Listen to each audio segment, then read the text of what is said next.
नमस्कार बंधुरा आज एक नतून दुर्गा पुजोर स्पेशल गयना निये आमी आपनादेर सामने उपस्थित। चलुन भिडियोटा शुरू करी।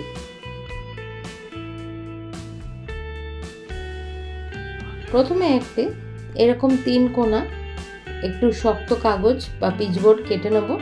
एते आमी 5.5 करे दुई धारे नियेछि और ऊपरटा 6.5 सेमी नियेछि। একটা কাপড় এই পিচবোর্ডের থেকে একটু বেশি থাকবে সেরকম ভাবে নিয়ে নেব আর এইভাবে কেটে নিয়ে এটাকে ফেভিকল দিয়ে লাগিয়ে দেব। এরকম ভাবে আটকে দেব। যেটুকু অংশ বাইরে বেরিয়ে থাকবে সেটা কাঁচির সাহায্যে কেটে সমানভাবে করে নেব। এবার একটা 3.5 সেমি মাপের একটা গোল কাগজ কেটে নিয়েছি।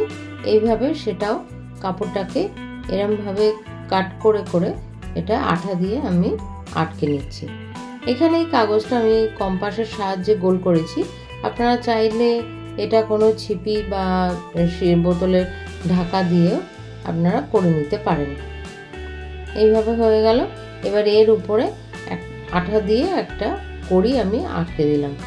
এবার ডেনড্রাইট দিয়ে আমি এই পমপম লেসটা এই ত্রিকোণ এটার লকেটটার পিছনে লাগিয়ে নিচ্ছি। এইভাবে লাগিয়ে একটু চেপে নেব, তাহলে এটা ভালোভাবে আটকে যাবে। এবার একই রকম শেপে দুটো কানের জন্য আমি করে নিয়ে সেটাতেও এই সবুজ আর হলুদ কাপড় আটকে নিয়েছি। আর এইভাবে আঠা দিয়ে এইরকম শেপে এটা লাগিয়ে নিচ্ছি। আর এই গোলটার উপর দুটো কড়ি আঠার সাহায্যে আটকে নিচ্ছি।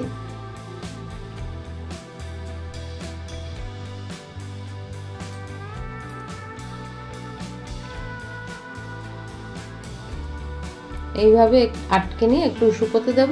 ততক্ষণে আমি এই লকেটটা এইভাবে ফেব্রিকের সাহায্যে একটু এঁকে নেব।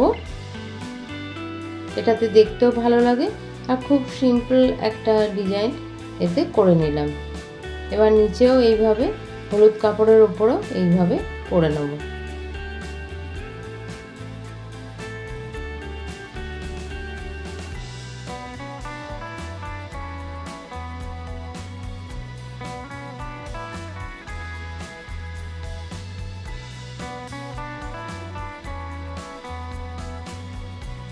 একই রকম ভাবে কানের দুলের যেটা আমি বানিয়েছি সেটার মধ্যে এরকম সাদা দিয়ে এটা করে নেব।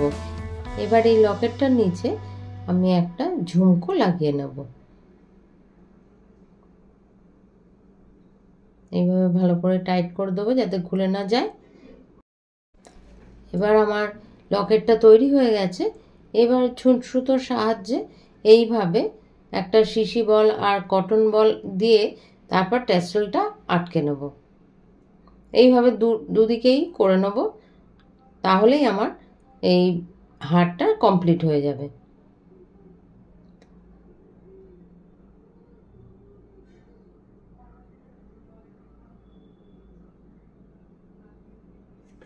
ভালোভাবে টাইট করে এটা বেঁধে নেব যাতে খুলে না যায়।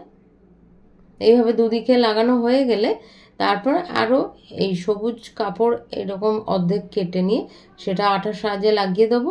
আর এইভাবে হলুদ কাপড়ও এরকম মাপের কেটে নিয়ে আর আঠার সাহায্যে এটা চাপা দিয়ে দেবো, তাহলে পিছনটা পরিষ্কার থাকবে। এইবার কানের দুলগুলো আমার রেডি হয়ে গেছে। পুরো হারটা এইভাবে খুব সহজে অত্যন্ত কম সময়ে এটা একবারে তৈরি হয়ে গেছে। এটা এই রং না করে আপনারা আপনাদের জামা কাপড়ের রঙের সঙ্গে ম্যাচিং করে এরকম ধরনের বানিয়ে নিতে পারেন। আর এই ভিডিওটা কেমন লাগলো সেটা অবশ্যই কমেন্ট করে আমাকে জানাবেন। আর যদি ভিডিওটা ভালো লেগে থাকে তাহলে আমার চ্যানেলটা সাবস্ক্রাইব করে আমার সঙ্গে থাকবেন। ভালো থাকবেন, সুস্থ থাকবেন। ধন্যবাদ।